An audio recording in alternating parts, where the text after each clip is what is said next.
a visit to the studio of Donna Dodson, sculptor.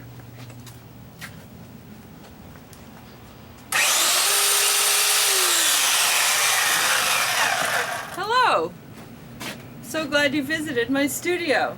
Right now I'm thinking about Amazons.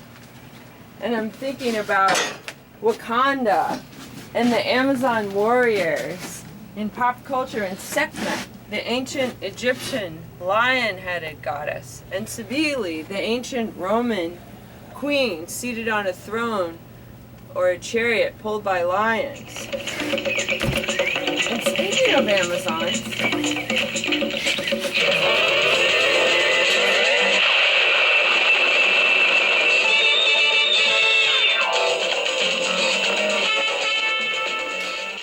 but seriously, Amazons have a personal story for me as well. My great aunt Alice was one of the first 40 women to enroll in the Women's Auxiliary Air Corps from Illinois.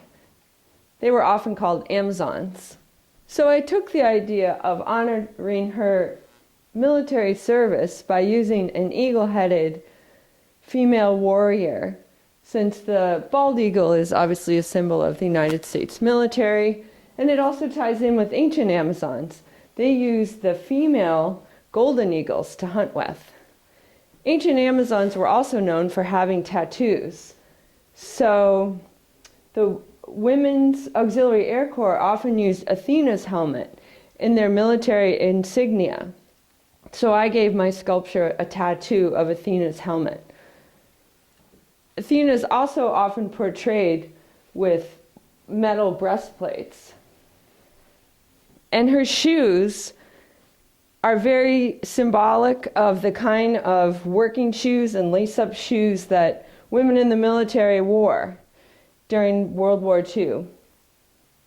My mother saved some of my great Aunt Alice's hats. So when she started in the Women's Auxiliary Air Corps, it was a branch of the Army. And later, by the time she retired, it became the U.S. Air Force. Before the Amazons, I made a whole body of work that was a life-size chess set using only female figures. And I called it Match of the Matriarchs, the cephalopods against the cetaceans. So the cephalopods and the cetaceans represent the underwater battle between the giant squid and the whale. So using that idea and the idea of mermaids, I took the octopus, squid, and cuttlefish and the two women queens representing the bishop, the rook, and the knight on one side, and I used red and white. The hippo just lives out here. She has nothing to do with the chess set. And then on the cetacean side, I used orca, elephant seal, and narwhal, and then the orca queens. And the narwhal's obviously the bishop, the elephant seal's the knight, and the little orca is the rook. Historically, chess sets only had kings and military figures. They were all male figures. So I wanted to ask the question, what if all the figures on the chessboard were female? One more thing I'd love to share with you for International Sculpture Day is outdoors. Let's go outside. Seagull Cinderella is a very big girl, so she lives outside in the front yard. Seagull Cinderella at one point made a lot of people angry because, as we all know, seagulls don't have breasts. But I wanted to imagine Cinderella as a seagull-headed giant goddess figure.